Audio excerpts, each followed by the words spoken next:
സുഭാഷിതം.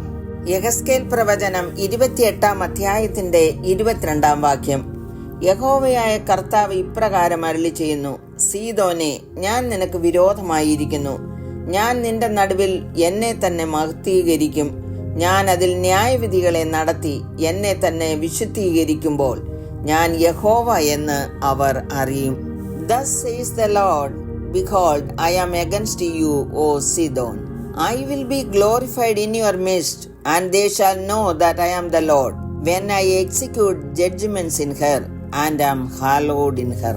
ഇസ്രയേലിന്റെ അയൽ രാജ്യങ്ങളായിരുന്നു സോരും സീദോനും.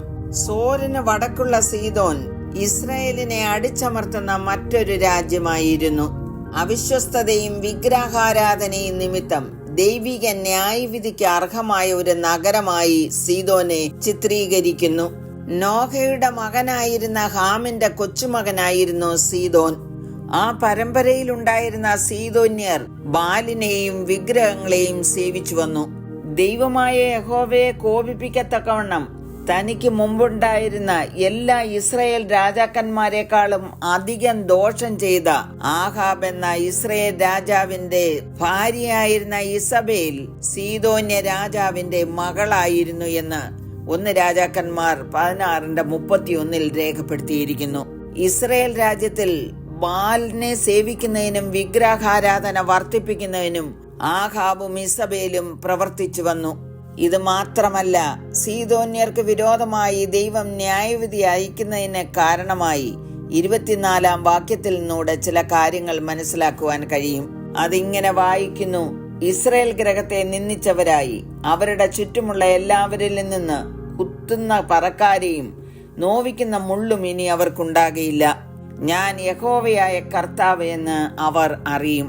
പ്രിയമുള്ളവരെ, ഇതിൽ നിന്ന് നമുക്ക് മനസ്സിലാക്കുവാൻ കഴിയുന്നത് ദൈവജനത്തെ നിന്ദിക്കുകയും അവരെ കുത്തി നോവിപ്പിക്കുന്നതിന് വേണ്ടി പ്രവർത്തിക്കുന്ന ജനത്തോടും ദൈവം ന്യായം വിധിക്കാതെ വിടുകയില്ല. മറ്റൊരർത്ഥത്തിൽ പറഞ്ഞാൽ, യേശുക്രിസ്തുവിന്റെ രക്തത്താൽ വീണ്ടെടുക്കപ്പെട്ട സഭയെ നിന്ദിക്കുകയും അവർക്ക് വിരോധമായി അവരെ വേദനിപ്പിക്കത്തക്ക രീതിയിലുള്ള പ്രവർത്തനങ്ങൾ അഴിച്ചുവിടുകയും ചെയ്യുന്നവരോട് ദൈവം ഇടപെടും എന്നുള്ളതാണ്. ദൈവത്തെക്കാൾ അധികമായി ഏതിനെ സ്നേഹിക്കുന്നുവോ അതൊക്കെ വിഗ്രഹമായി തീരുന്നു.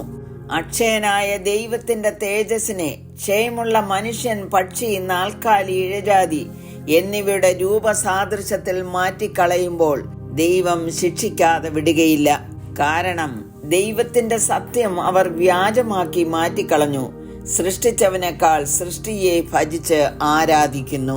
1 കൊരിന്ത്യർ 10:14 പൗലോസ് പറഞ്ഞിരിക്കുന്നത്: അതുകൊണ്ട് പ്രിയന്മാരെ, വിഗ്രഹാരാധന വിട്ടു ഓടുവീൻ.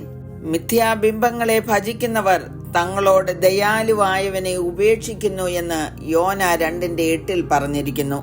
മറ്റുള്ളവരെ നിന്ദിക്കുവാനോ അല്ലെങ്കിൽ അവർക്ക് വേദനാജനകമായ രീതിയിൽ സംസാരിക്കുവാനോ പാടുള്ളതല്ല എന്ന് ദൈവവചനം പഠിപ്പിക്കുന്നു. എഫെസ്യർ 4:29 പറയുന്നത്: കേൾക്കുന്നവർക്ക് കൃപ ലഭിക്കേണ്ടതിന് ആവശ്യം പോലെ ആത്മീയ വർധനയ്ക്കായി നല്ല വാക്കല്ലാതെ ആകാത്തതൊന്നും നിങ്ങളുടെ വായിൽ നിന്ന് പുറപ്പെടരുത്. യാക്കോബ് പറയുന്നത്: നാവുകൊണ്ട് നാം കർത്താവും പിതാവുമായവനെ സ്തുതിക്കുന്നു, ദൈവത്തിന്റെ സാദൃശ്യത്തിലുണ്ടായ മനുഷ്യരെ അതിനാൽ ശപിക്കുന്നു. ഒരു വായിൽ നിന്ന് തന്നെ സ്തോത്രവും ശാപവും പുറപ്പെടുന്നു. സഹോദരന്മാരെ, ഇങ്ങനെയായിരിക്കുന്നത് യോഗ്യമല്ല. ആകയാൽ നമ്മെ തന്നെ സമർപ്പിക്കാം. സീദോന്യ സ്വഭാവങ്ങളെ ഉപേക്ഷിച്ച് ദൈവിക വചനത്തിനനുസരണമായി ജീവിപ്പാൻ നമ്മെ തന്നെ സമർപ്പിക്കാം.